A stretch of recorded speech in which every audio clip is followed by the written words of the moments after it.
Good afternoon, everyone, and thank you for joining us today for one of our 4 family Q&A forums we're hosting to assist parents in making an informed decision for their children's return to school options this fall. My name is Elena Trott, and I serve as the Director of Strategic Initiatives for Chesapeake Public Schools, and I'm also a proud member of the Responsive Return to School Steering Committee, who has worked tirelessly to provide innovative solutions to this unprecedented situation in public education. We know our families are divided on whether we should reopen our campuses in just a few short weeks, and we also know everyone's situation is different and parents know their children best. So after reviewing preliminary survey data and diving deeper into dialogue through focus groups with parents, students, and employees, we felt the best decision was to give our families a choice in how their children will learn this fall. I think it's important to note that not all local school districts are offering choice, but Chesapeake is committed to doing what we can to meet the diverse needs of our families to the best of our ability. And while we recognize that we won't be able to please everyone, we are committed to ensuring high quality instruction for all. We outlined the CDC regulations, VDOE recommendations, and process that we took to arrive at these 2 options during the school board meeting on July 6th. So if you would like to view that presentation, we encourage you to stream the recording from our website. We have a blend of parents joining us today with varying background knowledge on the 2 options. So we're going to start with a brief overview outlining the components of both, and then we'll move into answering some of your most frequently asked questions. We have received thousands of questions from parents and are going to do our best to answer as many as we can. I encourage you to visit the FAQ section of our Responsive Return to School website, as we will be continuously updating that page as answers become available. Any Q&As submitted during today's forum will be reviewed and included on that page as well. So you do have the Q&A feature in the webinar, and our team is going to try our best to answer your Q&As, and any that we're unable to answer, we will be recording and posting those on our website as soon as answers are available. Joining us on our panel today, we have Dr. Jacqueline Miller, Chief Student Support Officer and Co-Chair of the Responsive Return to School Task Force, Ms. Nancy Sweat, Director of Instructional Technologies, Services and Resources, and fellow Co-Chair of the Responsive Return to School Task Force, Dr. LaToya Walker-Harrison, Chief Academic Officer and Steering Committee Member, Dr. Sherry Wilson, Director of Human Resources and Steering Committee Member, Dr. Angie Smith, Director of Communications and Steering Committee Member, Dr. David Benson and Mr. Herbert Bird, Director and Assistant Director of Transportation, Mrs. Trudy Gelderks, Supervisor of Health Services, Mr. Kevin Cole, Supervisor of Student Activities, and Dr. Craig Pinello, Director of Exceptional Learning, who will be hosting a special segment at the end of this forum for parents of exceptional learners. We're also very grateful to have Dr. Nancy Welch, Director of the Chesapeake Health Department, with us. Dr. Welch has been a tremendous asset to helping our team make informed decisions regarding the health and safety of our children and community, and we are thankful for her partnership. I also want to acknowledge all the other Chesapeake Public School employees we have in the session with us today, many of whom are wearing the hats of both a professional and a parent. And while we did receive some employee-related questions through the registration form, today we're only going to focus on the information our families need to make their choice. For more information about our employee Q&A forums, please check your email very soon. Now I will turn it over to Dr. Miller and Dr. Harrison and Ms. Sweat, who will provide a brief presentation on our Returning to Learning family choice options. Thank you, Ms. Trott, and good afternoon, everyone. Preparing for the new school year under normal circumstances is a tough job and involves a lot of hard work and planning. This year, as we continue to navigate under uncertain conditions, that task becomes more difficult. And I would like to stress to you that the information I am providing an overview of what we went over at the school board meeting on July 6th. So some of you, I caution some of you may have already heard this, but for those who have not, I will go over it with you. To begin, I think it's important to share the goals of the return to school plan. And there is nothing more that we want to do than to safely bring our students and staff back to school. To do that, we know we need to outline safety measures and mitigation strategies for safe on-campus learning. Finally, we understand that the current conditions do not allow for a one-size-fits-all approach. So our final goal is to provide families with 2 options to meet the educational needs of their children. Which brings us to the Returning to Learning Family Choice Instructional Plan. Option 1 is called an on-campus continuum. We will provide as much on-campus time for your child as permitted by the health guidelines in place at any given time. Or option 2 is Chesapeake Online, a 100% online learning module that will allow families to keep their children learning at home if that is the best option for their circumstances. I would like to spend the next few moments sharing some additional information about these options.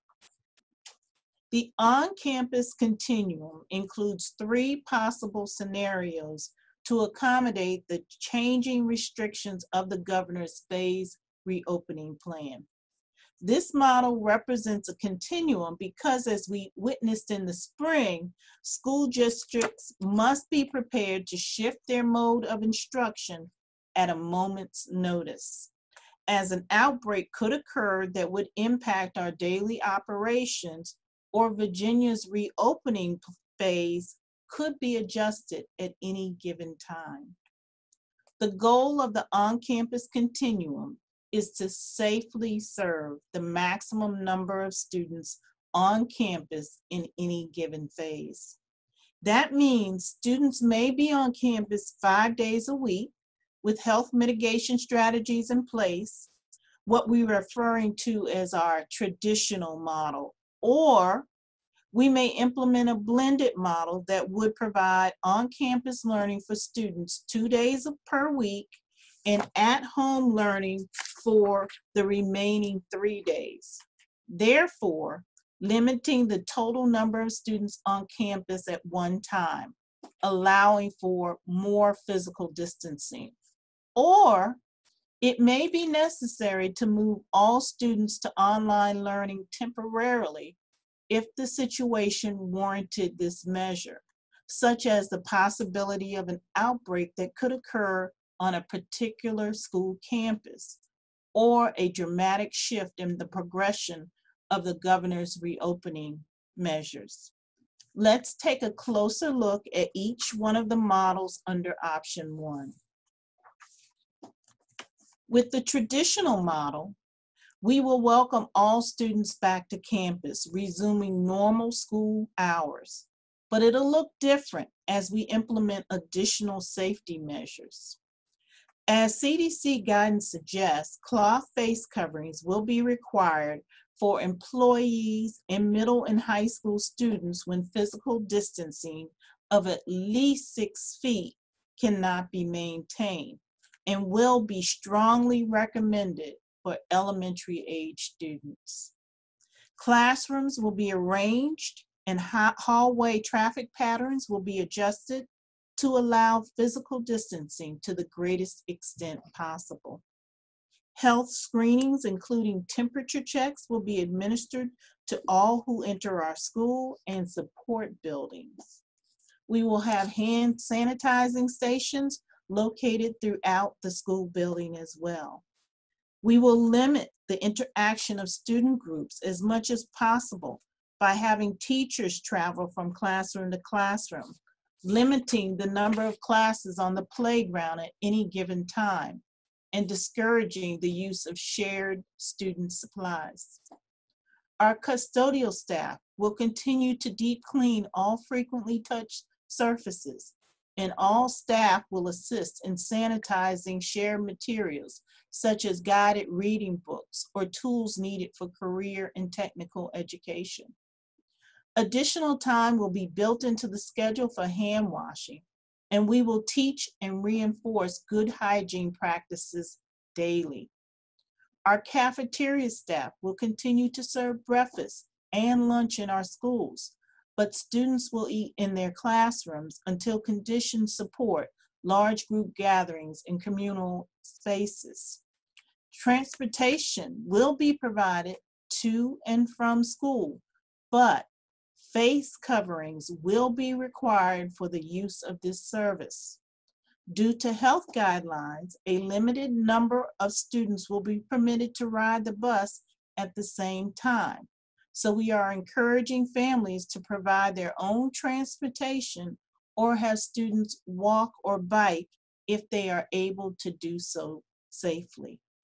Now, I want to emphasize that these safety measures may be relaxed as the governor's phased reopening of Virginia continues.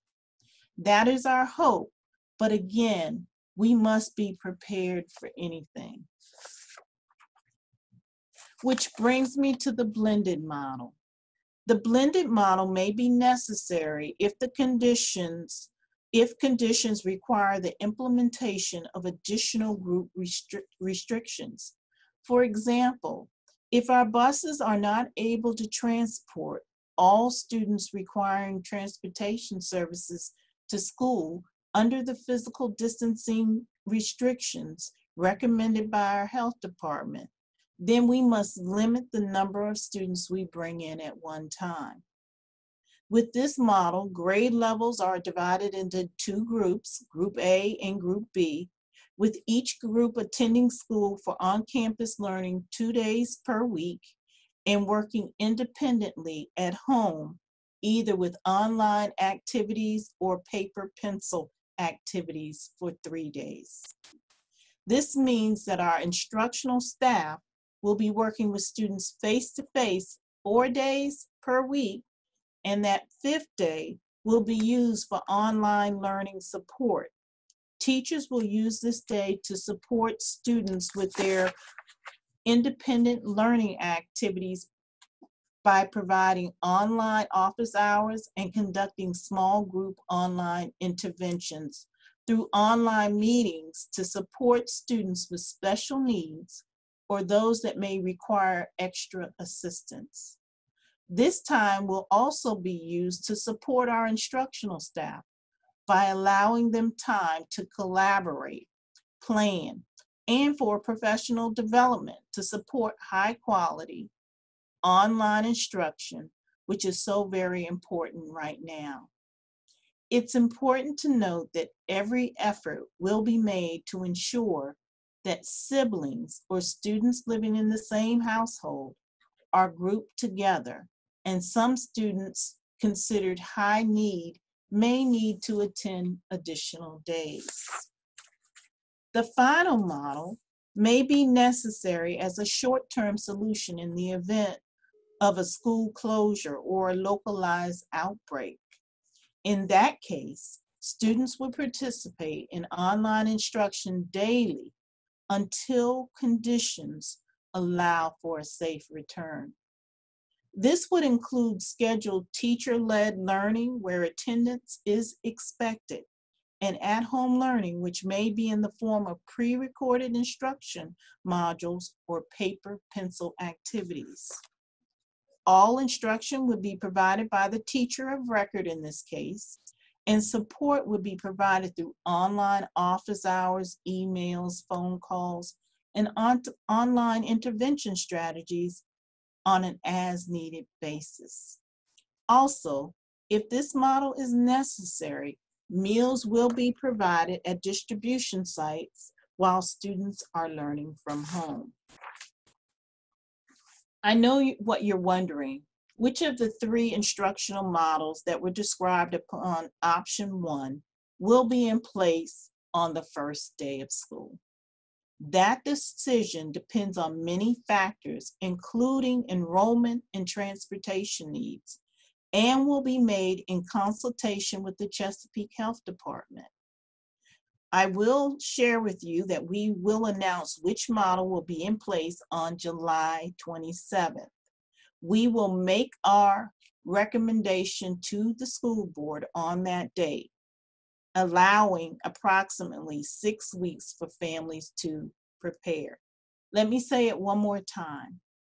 Where we start on the continuum offered in option 1 will be determined in consultation with the Chesapeake Health Department, whereas the task force will make a recommendation to the school board, and it is up to the school board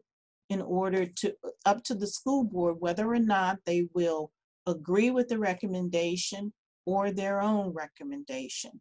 That will be announced on July 27th at the next school board meeting.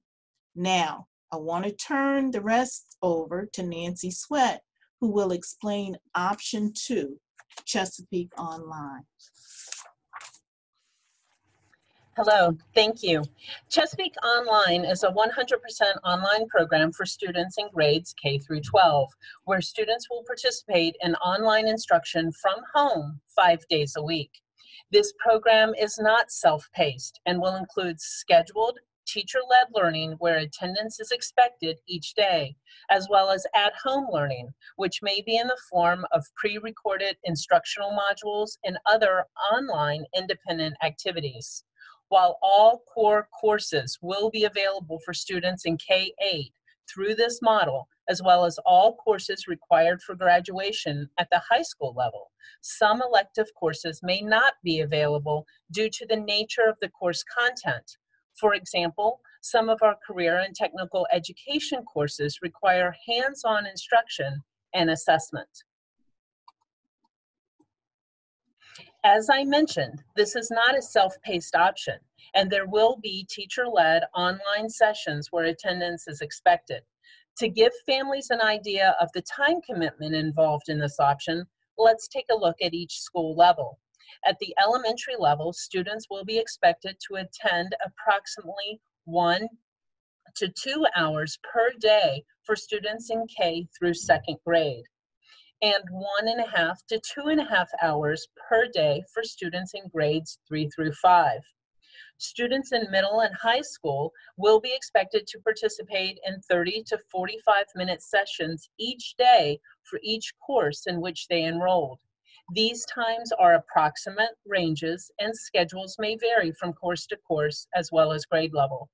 Additional instructional time will be provided as needed for students receiving specialized supports, such as special education, English language, English learners, gifted education, and students requiring targeted intervention.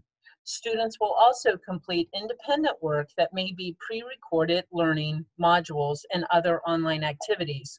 We also want to share that a sample schedule for elementary, middle, and high will be available on our Chesapeake Online webpage so that you can see what it might look like. That's just a provided sample so that you can see what your student will experience every day. And when I say sample, it just means that the times might vary a little bit, but you can expect that kind of schedule to be for your elementary student, your middle school student, or your high school student if you have opted for Chesapeake Online.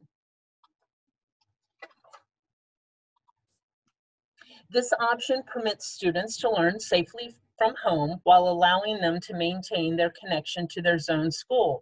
This means that families will receive all routine communications from their child's home school, as well as participate as members of the PTA.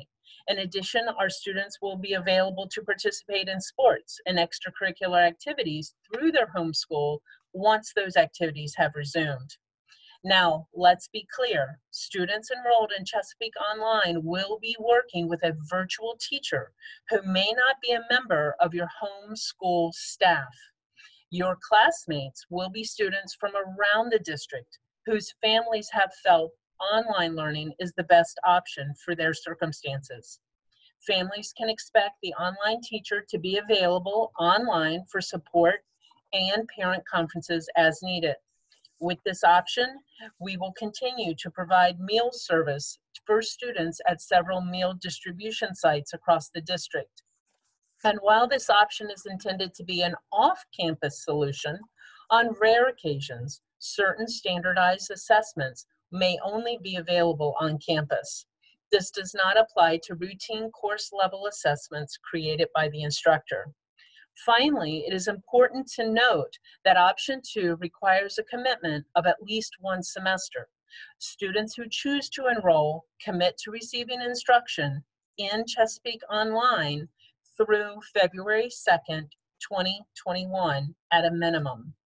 It is our hope that Chesapeake Online becomes a permanent option for future school years as well.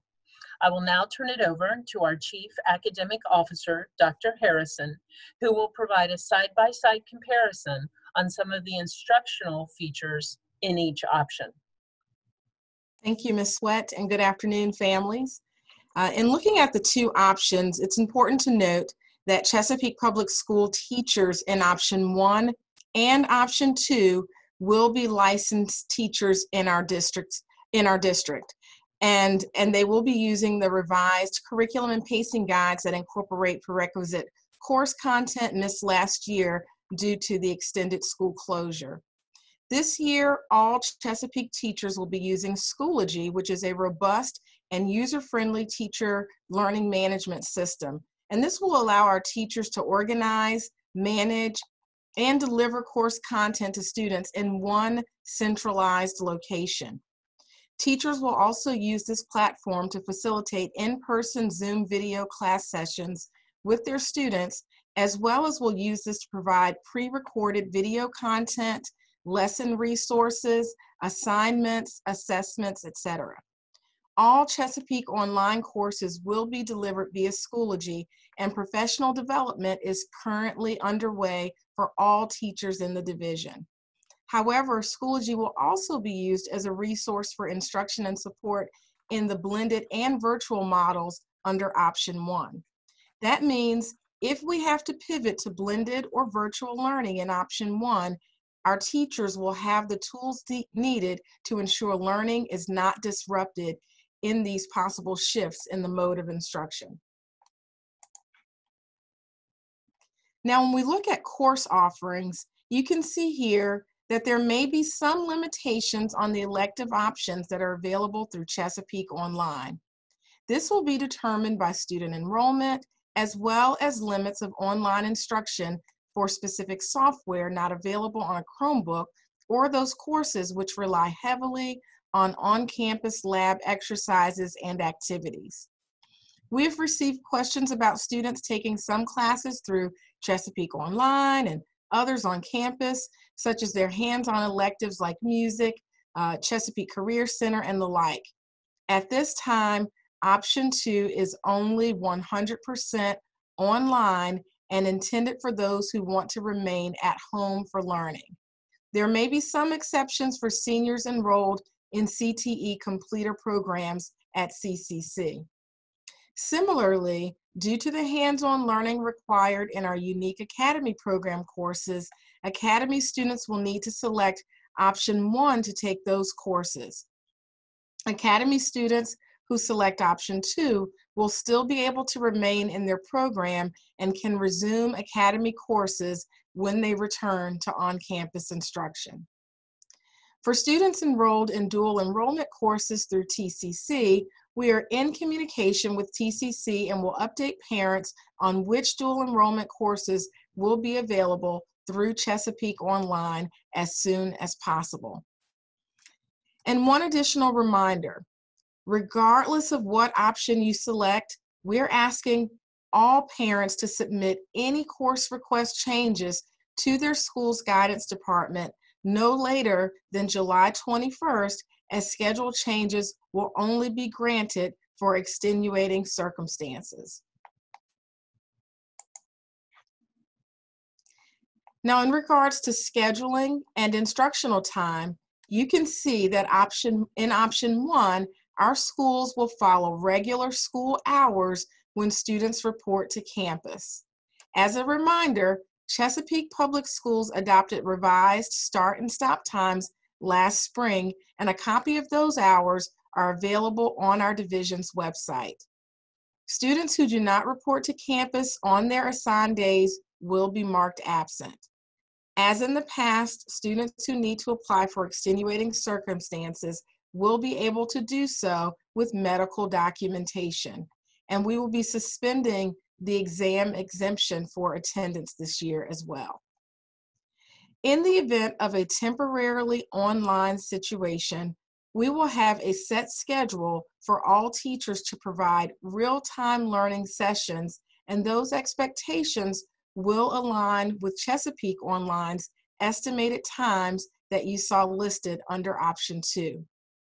In option 2, students will be required to submit weekly assignments to stay on pace, and attendance in virtual class sessions is required.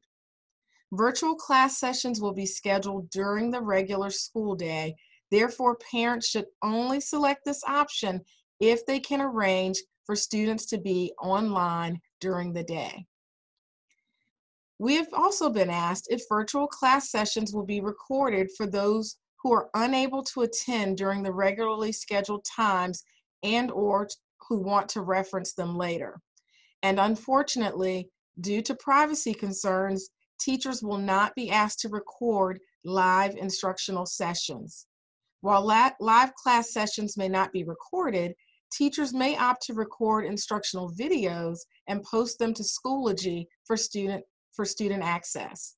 Students who miss a session will also have an opportunity to request individual assistance to get makeup work from their teacher and/or to meet with their teacher during their weekly office hours.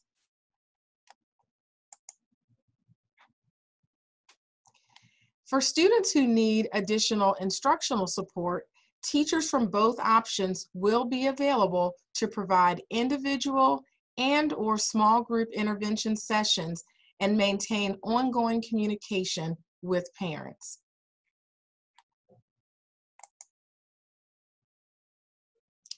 Now, in regards to assessments and grading.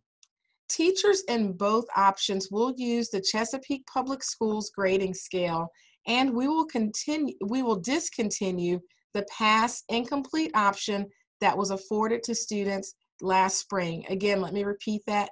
We will discontinue the pass incomplete option that was afforded to students last spring. Weighted course credit will still be honored for eligible courses in both options. Also, as a reminder, families will have until the end of the first semester, February 2nd, 2021, to change any grading choices from the 2019-20 school year. Please contact your school's guidance department if you need to change from letter grade to pass or vice versa. And if your child received an incomplete in a course from last spring, you will need to make arrangements to complete those course requirements by the end of the first semester as well. Now, as we take a look at technology, in terms of technology access for students, we will offer a device loan program this year. Families in need of a Chromebook will be able to select that when they submit their choices in Parent View. Priority will be given to Chesapeake Online students and secondary students in option 1. We are also in the process of developing a Wi-Fi access plan for families who do not have internet in the home. Finally, we want to assure or reassure our families that regardless of what option you choose for your child, he or she will remain enrolled in their assigned school and may participate in extracurricular activities being offered by their school. We encourage all families to monitor the school's website and follow their social media accounts for up-to-date announcements. And next, I will turn it back over to Dr. Miller for some additional updates on sports and activities. Dr. Miller? Thank you, Dr. Harrison. To give you a brief update on the return to sports and activity plan, Chesapeake Public Schools resumed select sports and activities at the high school level only on July 13th with certain restrictions. Unfortunately, games and scrimmages are not permitted, including summer league, and transportation is not provided for these activities. You can review our complete return to sports and activities plan on our website, and we will continue to provide updates as conditions improve. The Virginia High School League will be meeting on July 27th to vote on 3 possible models, which include leaving all sports in their current season, switching the fall and spring seasons, or delaying all sports by rescheduling their season dates. Now, I'd like to explain this slide to you. This is about transportation. Anyone that rides on the school bus, including the bus driver, must be wearing a mask while on the bus. Students will be placed 1 in each seat without skipping rows, with 6-foot distancing on side to side and 2.5 distancing from front to back. What you see next are the passengers, the number of passengers that can ride a bus. If it's a 71 passenger bus, we can get 24 students on that bus. If it's a 64 passenger, we will be able to get 22 at a time. And 24 passengers will be 12 at a time. And we'll do special education routes on a case-by-case basis. We will be able to sit students 2 in a seat if they are siblings or they are coming from the same household. We'll load from the rear to the front, getting on, and getting off, we'll unload from the front to the rear. We will exercise 6 foot of physical distancing while waiting, or we're going to ask that students practice 6 foot of distancing while waiting at the bus stop. The distance required to walk to a bus stop and non-transportation zones may be extended.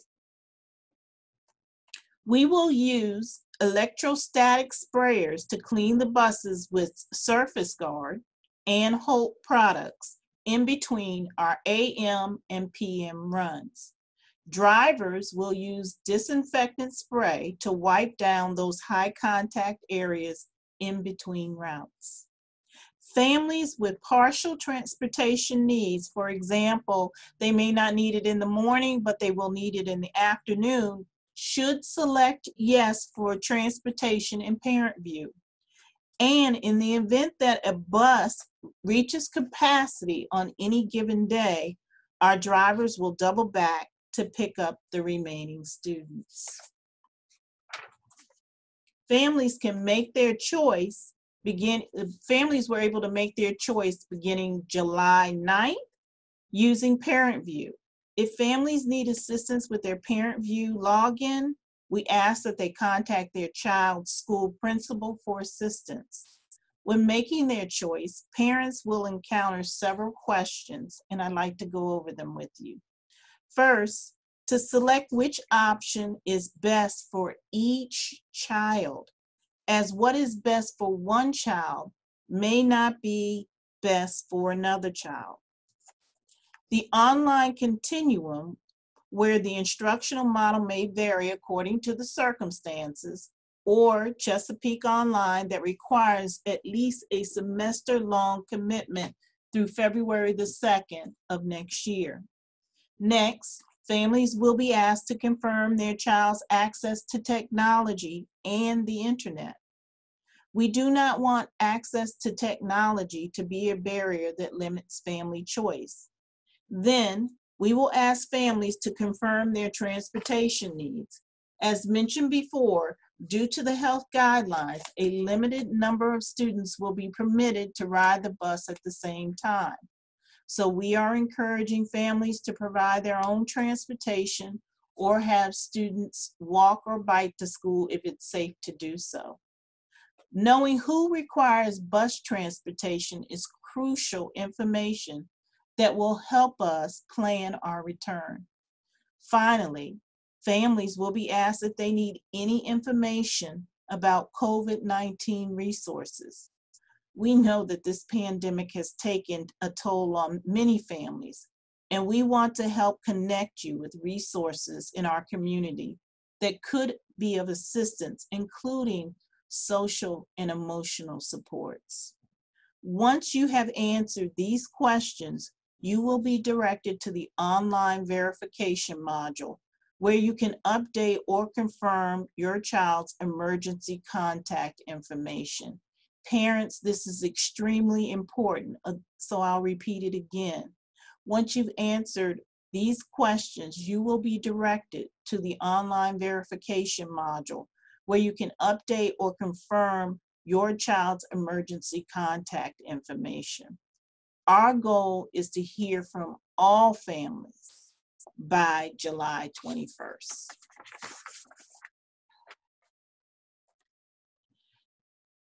What about changing your choice? Now until July 21st, you can edit your responses in Parent View. After July 21st, requests will be considered based on medical documentation, emergency circumstances, and available seats. And by December 15th, notify your child's assigned school if you wish, excuse me, if you wish to change your choice for the second semester, which begins on February the 3rd. Note that families who do not choose will be defaulted to option 1, but will not be guaranteed transportation or technology. So we have some questions. And I'm going to turn it over to Dr. Welch, Director of the Chesapeake Health Department, and Ms. Trudy Gelderks, Supervisor of Health Services. All right. Dr. Welch, what is the criteria for determining low, medium, and high COVID rates? Scientific data will you use, and how often will it be monitored? I wish I had a definitive answer for that right now. This needs to come out of the state to have some degree of uniformity throughout the state. I've been in frequent communication with our epidemiology department, and as soon as they have a closer definition of it, I will share that. It is important, though, to share the metrics that we are following. Before we went into this phase, we had a flat curve with about 5 to 7 new cases per week per 100,000 population. We have since, over the past 3 weeks, gone from a little over 100 new cases per week per 100,000 to about close to 150 new cases per week per 100,000. That's about a 50% increase, and consistent with our metric that shows about a 50% increase in transmission. Next. Is there a possibility that different schools will be on different stages of the continuum, or is there a chance that a specific class could be quarantined? Again, it depends on the findings that our epidemiologist comes up with. I will say that we just this morning had confirmation from the state that we will be permitted to have a full-time additional epidemiologist who will be devoted to schools, public and private, and to child care. We will follow the same kind of epidemiology guidelines of exposure and of quarantine and isolation that we've always applied, such as norovirus and other communicable diseases. Dr. Miller, will visitors be screened before entering the building? What will they be required to wear a mask? We are limiting visitor access to the building, and anyone over the age of 10 will be required to wear a mask. Those who must come in the building will be asked health screening questions and have their temperatures checked. Parent conferences and meetings will be held via telephone or video conferencing whenever possible. If a student is out due to illness, what will be the return to class criteria? The criteria will be different based on the COVID-related absence and a non-COVID related absence. Students that are out as a confirmed or presumptive case will be required to be out for at least 10 days from the time symptoms appear and at least 3 days, 72 hours since recovery, defined as resolution of fever without the use of fever-reducing medications and improvement in respiratory symptoms such as cough and shortness of breath. In addition, a note will be required from their healthcare provider.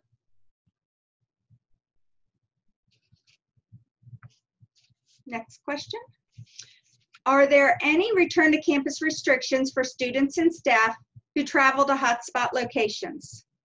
Students and staff that travel will be required to discuss their travel itinerary with health services. Health services will be able to utilize timely information to determine what quarantine period will be required based on location and mode of travel.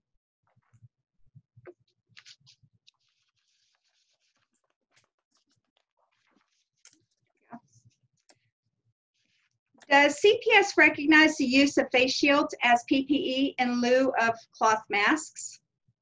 The CDC does not recommend use of face shields for normal everyday activities or as a substitute for cloth face coverings. If face shields are used without a mask, they should wrap around the sides of the wearer's face and extend below the chin. Dr. Miller, how often will the bathrooms be sanitized? Bathrooms, in addition to other frequently used areas in the school, will be sanitized several times throughout the day. We will also be stressing the importance of frequent hand washing to students and staff and will ensure ample soap and paper towels are available.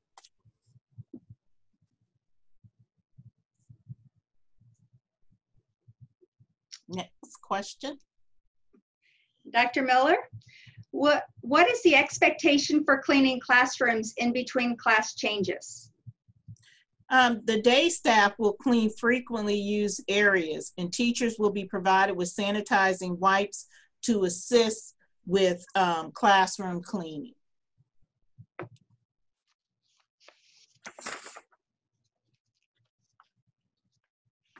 If students are eating in classrooms, how will meal times be handled to ensure students with allergies are safe?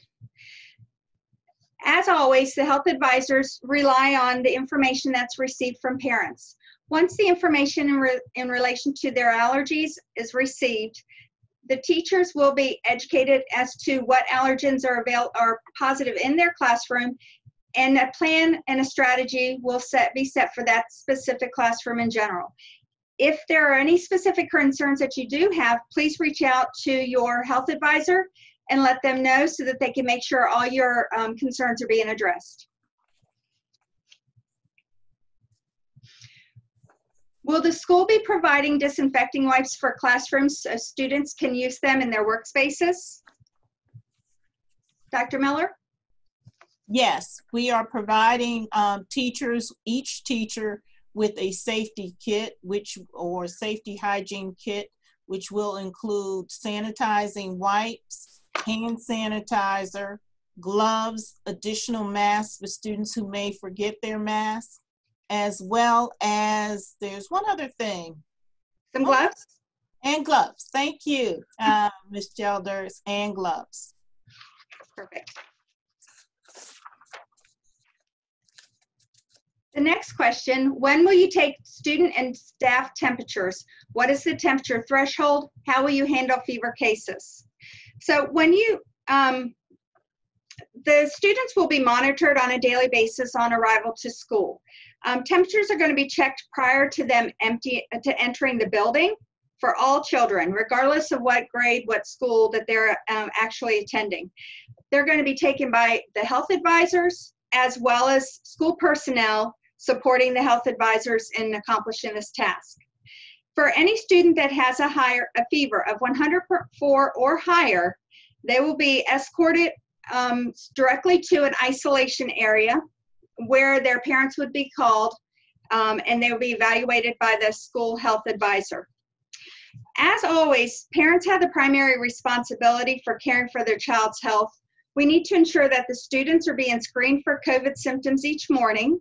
that we keep kids home who have had even mild symptoms, that we're keeping kids home if they have recent close contact within 14 days of a confirmed case, and have your kids wash their hands before leaving the home for school. Ensure they have their mask every day and wash their clothes and mask on a daily basis. If a student or staff member is suspected of having a fever, students and staff will don a mask. They will be assessed in the designated isolation area, and the parent and guardian will be notified for pickup within 1 hour of parent contact.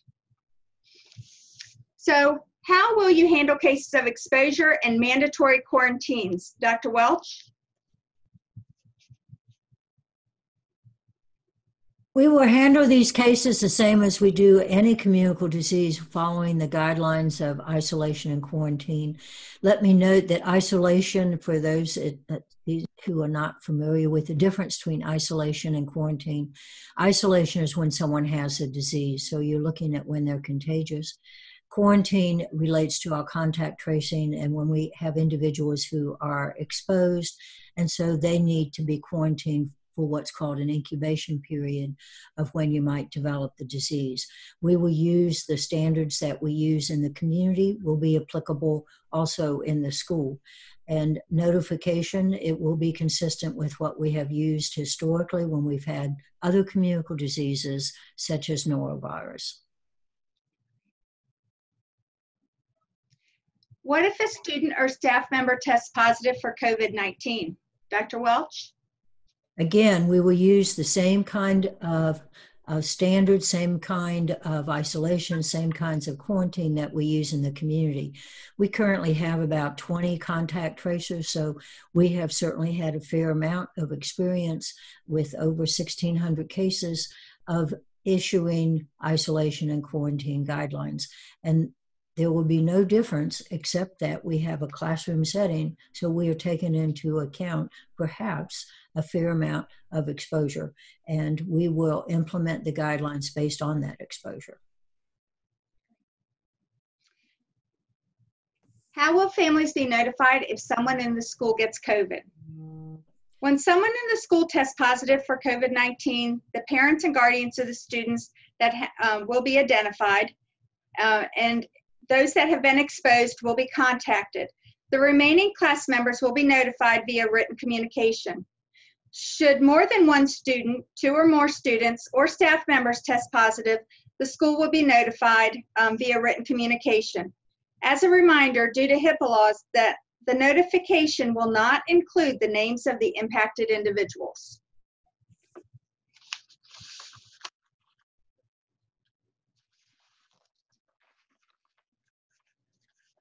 Will CPS institute mandatory COVID testing for students and/or staff?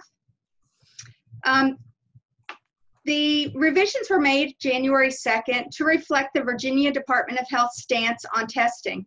They noted that schools will not be expected to conduct testing, but will refer individuals with symptoms of COVID-19 to a healthcare provider or testing site in collaboration with the Chesapeake Health Department. Should widespread testing be required, it will be under the direction of the Chesapeake Health Department, and parent-guardian consent will be obtained should this be necessary.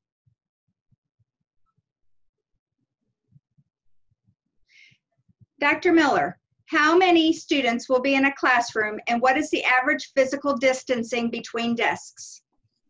Good question. We anticipate that on average that we can fit 15 students in one classroom using the 6 feet of physical distancing. If we use 3 foot of distancing, we could probably get more students in a classroom. However, those students would be in the classroom and have to wear a mask.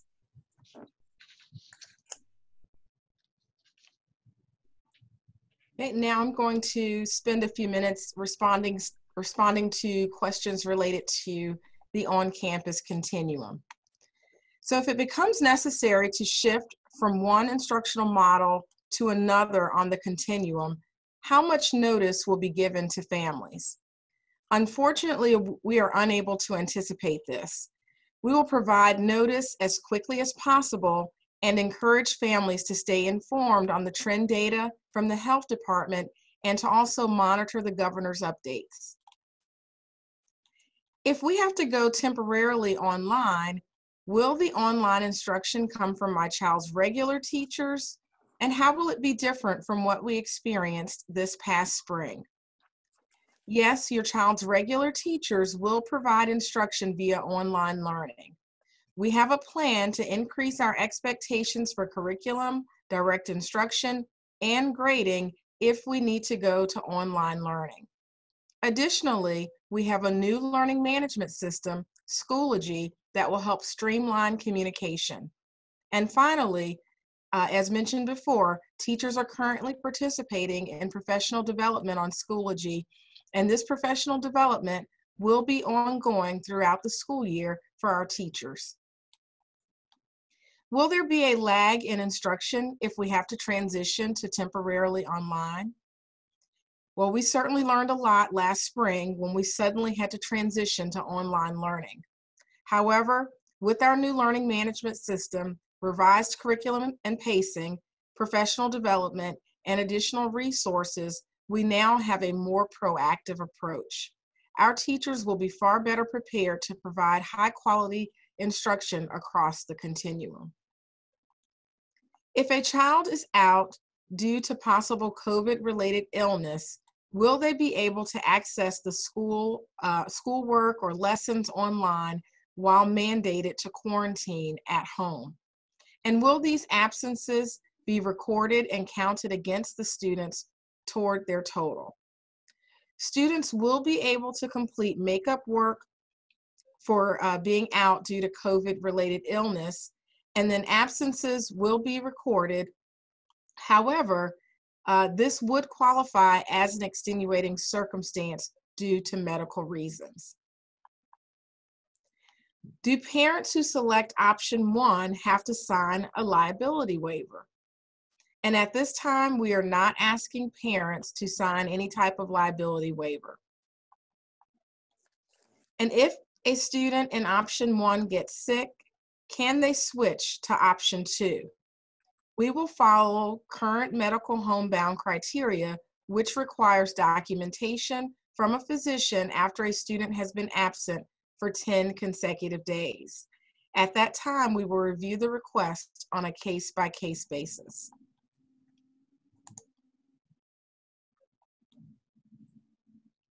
If we have to go temporarily online, will there be a set schedule each week for the real-time class sessions? And yes, all teachers will be expected to have real-time class sessions scheduled each week. And these will coincide with the expectations that have already been established for Chesapeake online teachers. Is there an option to change from option 1 to option 2 in the second semester? And yes, there is.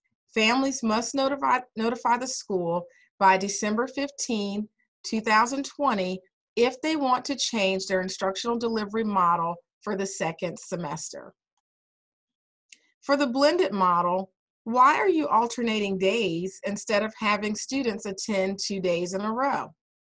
So the alternating day schedule eliminates a 3-day gap in on-campus learning and was preferred by stakeholders on our survey. School operations are also prepared for daily cleaning and sanitizing. Are middle and high school students expected to stay in the same room all day? And how will you maintain physical distancing during class changes? And no, our middle and high school students will need to change classes. We will also provide additional structure for hallway traffic, and they will be required to wear face coverings during arrival, class changes, and dismissal. Will PE and/or recess, or what will PE and/or recess look like? Will secondary students dress out for PE? PE and recess will occur outdoors as much as weather permits. Physical activities will be in small groups, and secondary students will not have access to locker rooms so they should prepare to dress accordingly. Now I'm going to turn it back over to Ms. Sweat, who's going to share some additional Q&As on Chesapeake Online. Yes, so we've received about 10 questions specific to this group on Chesapeake Online, and I have some of those answers prepared for you now. One question: how and when will you determine which courses will be offered through Chesapeake Online? Will my child have to change his or her course request? As previously stated, all core courses in grades K-8 will be offered. Additionally, all high school courses required for graduation will be offered. Elective courses will be determined first by student enrollment request. Parents will be notified of if a specific course is not going to be available in Chesapeake Online, so they will have an opportunity to select an alternate course. School counselors can arrange for students' schedules so that their more hands-on electives are offered in the second semester or in a subsequent school year to allow them to return safely to on-campus instruction.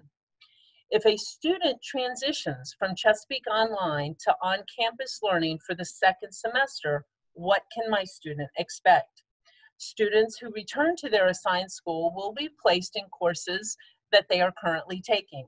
Teachers will receive transfer grades to enter into their grade books, and since all of our teachers in either option are using the same curriculum and the same pacing guide, students will be able to transition without losing any content.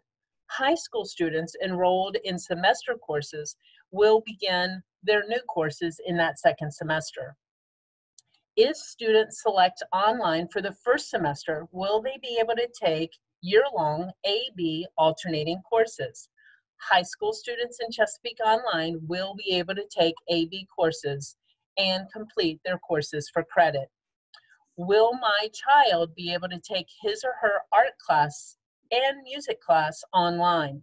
Yes, students will be able to take art, music, health and PE classes regardless of the instructional delivery model they select.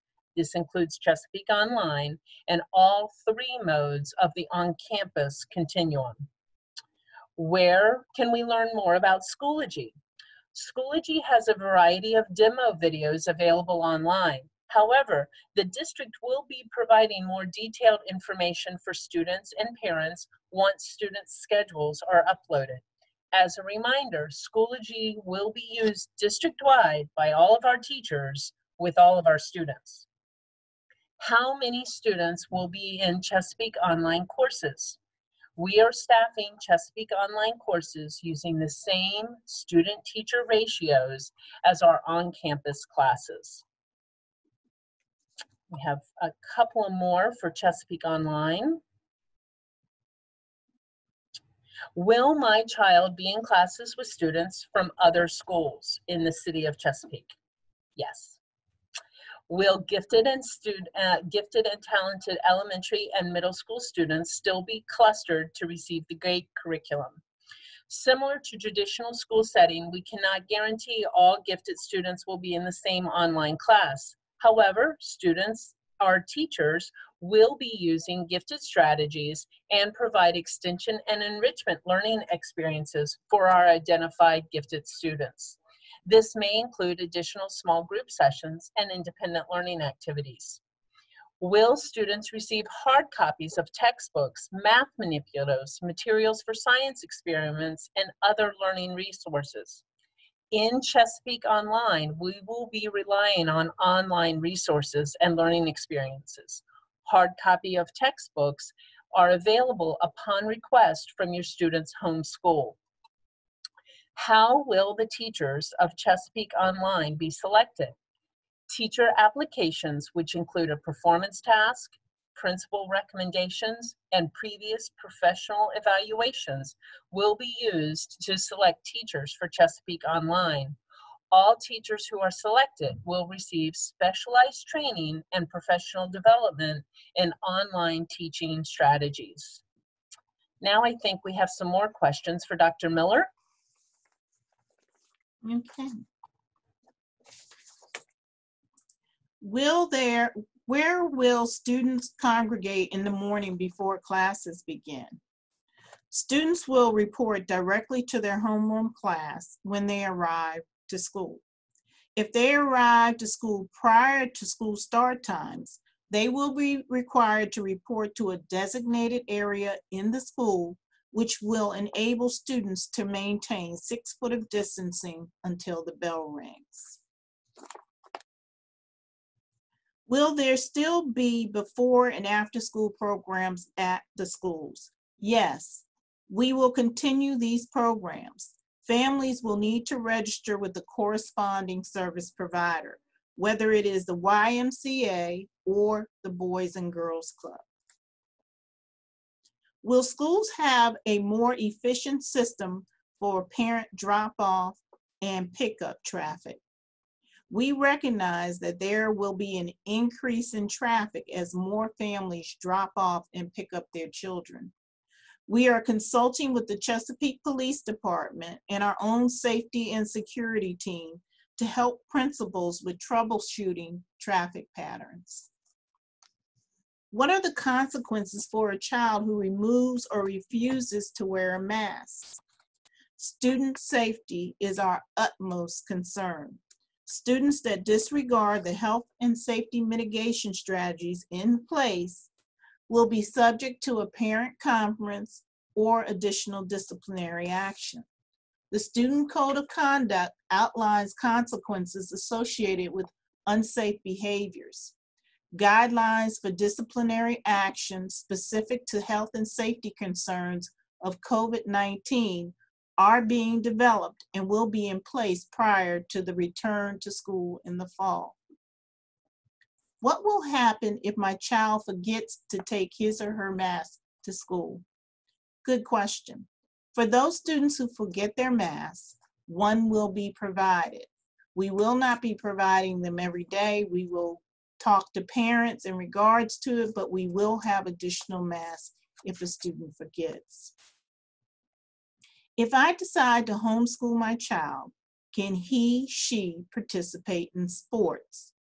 Chesapeake Public Schools follows the VHSL regulations, which at this time do not recognize homeschool students as eligible participants in VHSL sports. Are staff going to be required to wear masks in public when they aren't at work? We will encourage staff to follow the governor's direction when not on campus. And back to Dr. Harrison. Thank you. So I have some additional questions and responses related to academics. So how do new families select their option? What if we are still waiting on documentation to come in to complete our child's enrollment? Parents should contact their child's school if they need any assistance selecting their option in Parent View. And will there still be an orientation for rising kindergartners, 6th graders, and freshmen?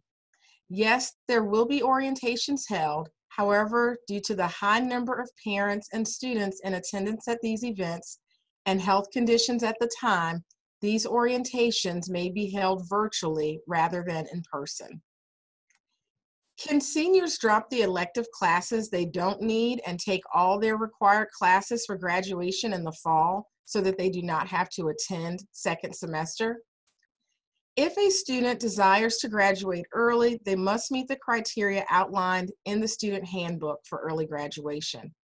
And of course, they should always contact their school counselors if they need assistance with this process. Will all of my children be able to get their own loaner laptop? As stated earlier, parents will have the opportunity to note their access to devices for each of their children when they complete the family choice form. If you need a device for each of your children, we encourage you to respond accordingly. Priority will be given to students enrolled in Chesapeake Online and secondary students in option 1. Should additional devices be available, we will extend the loaner program to elementary students in option 1. Will there be SOL tests this year? And if my high school student still needs verified credits for graduation, how will that be handled?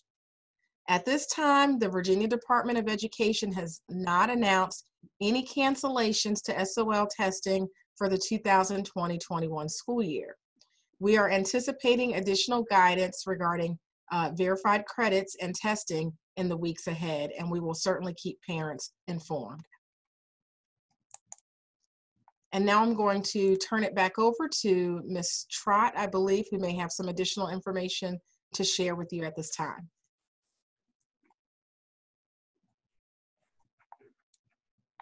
Thank you so much, Dr. Harrison. Let me get my screen up here. We do want to demo for our parents where you can get additional information. We are updating this on a daily basis.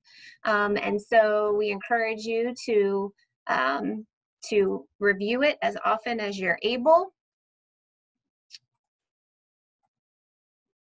From our Chesapeake Public Schools homepage here, which is slowly loading, here we go. You can get to our responsive return reopening plan website just by clicking on that header right there. And it will bring you to this page. On this preliminary screen here, you can see information from our prelim survey that we used, where we asked parents, employees, and students their feedback. And that information was used to design these two options. You can also see our goals as well as our previous presentation to the board, detailed instructions for how to make your choices in parent view.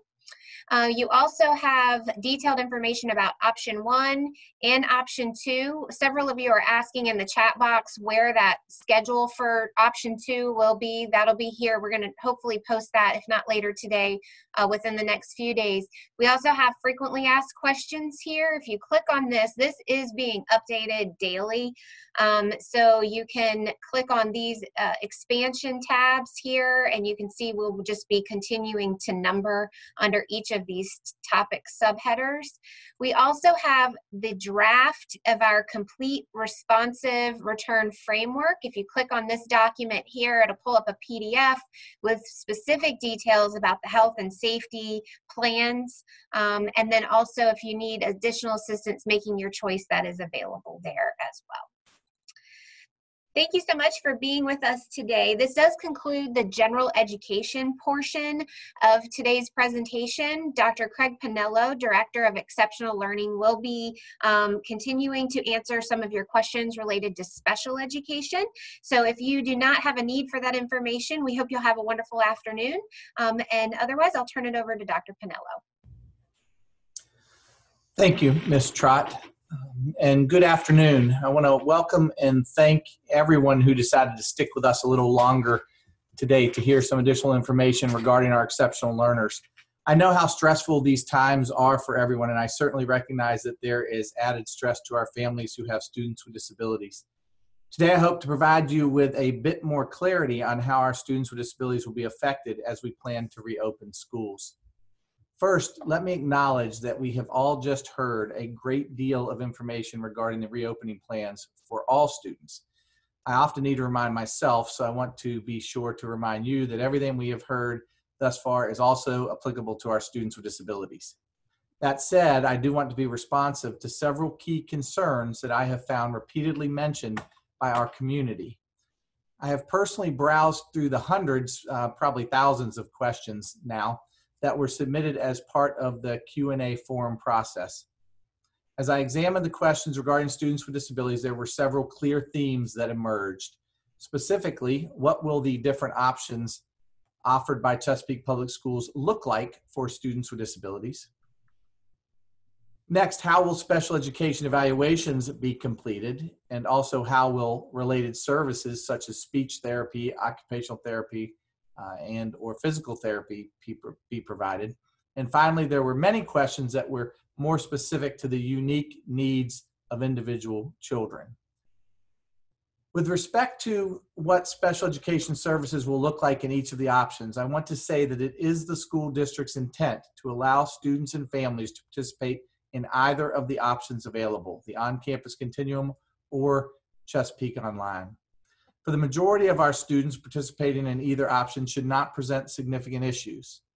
However, it very well may require consideration of your child's IEP or Section 504 team to determine if there are any necessary special education or related services that could be impacted by the option that you select.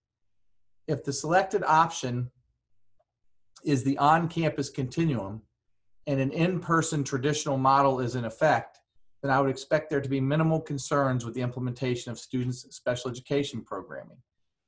Specifically, student learning in the traditional model will look similar to pre-COVID instruction. However, it will be subject to any safety and health precautions. The blended model for students with disabilities will allow us to address key services that require face-to-face interaction, while also providing online instruction for areas of a student's IEP or Section 504 plan that can be appropriately addressed in that fashion. The temporary online option and the Chesapeake online option could be appropriate for many students, but may require consideration by a student's IEP or Section 504 team. With full transparency, we must acknowledge that there are some students who will have goals, accommodations, or services that cannot be implemented in the virtual setting. For example, you can imagine that some social, emotional, and behavioral goals may be more difficult or even impossible to implement in a home setting. Additionally, some related services, such as physical therapy, could require that a teacher and student be face-to-face in order for the student's needs to be addressed. In such cases, it will be necessary for IEP or Section 504 teams to meet and determine the extent to which a student's plan can be appropriately implemented in the different options. If the team determines that the plan or aspects of the plan cannot be implemented virtually, then there could be instances where arrangements must be made for students to receive at least some face-to-face services, regardless of the selected option or current phase of the on-campus continuum. In each option, students with disabilities will have access to appropriate support from special education teachers. Additionally, inclusive opportunities will be important, and special education and general education teachers will be working collaboratively to address student needs. Again, in all cases, it is ultimately the role of each student's IEP or Section 504 team to determine the scope of special education related services and address considerations of the least restrictive environment. In some situations, special education related services may be suspended during a temporary closure and begin again once face-to-face instruction can resume. If this occurs, teams may need to convene to discuss the impact of the closure on the provision of special education related services to eligible students and consider what, if any, individualized adjustments to a student's plan might be required. As we continue to move toward the opening of schools, Chesapeake Public Schools staff will be further developing processes and procedures that can assist us in navigating these difficult decisions. Another area of concern has been special education evaluations. Many of our evaluations have been able to be completed during the school closure.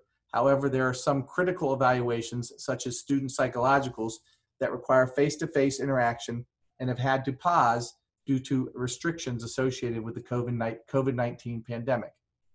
The Department of Exceptional Learning has been working feverishly to develop a plan that allows in-person evaluations to occur in a safe and healthy manner. Assuming we do not encounter increased restrictions, we do expect to be able to begin scheduling evaluations in all areas very soon. Additionally, our department is working to increase our ability to perform virtual evaluations.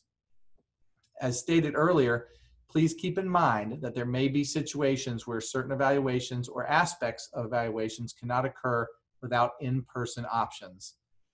I do ask that you please recognize we have a lot of ground to make up. So I'm asking for your patience and understanding as we work effectively and efficiently to schedule the many evaluations that must be completed. The next theme that I would like to respond to involves the provision of related services. The Department of Exceptional Learning is working to expand its ability to provide related services through virtual means. We are currently exploring how to overcome certain challenges associated with the implementation of teletherapy, including issues of funding a virtual platform, resources, staffing, and FERPA and HIPAA requirements. Although we fully expect to be able to provide expanded virtual services, there will remain aspects of related services that cannot be effectively completed without face-to-face interactions. There will likely be times when face-to-face arrangements must be made for a student who has opted for Chesapeake Online, or when we are in the virtual phase of the on-campus continuum. In all cases, CPS will follow strict safety and health guidelines with respect to face-to-face interactions. Lastly, I want to suggest that if you have specific questions related to the unique circumstances of your child, that you reach out directly to the school-based staff at your child's home school. Responding to questions related to exceptional learners can be very individualized and requires the involvement of staff members who have knowledge of your child. The administrative team at your school, your child's school, should be able to connect you with the appropriate person or persons to assist you. In closing, I want to again thank you for your unwavering support of our students with disabilities. I know the challenges are many, and they are bound to keep coming at us as we move forward. However, I am confident that we will overcome. Thank you again, and I hope that you have a very nice afternoon.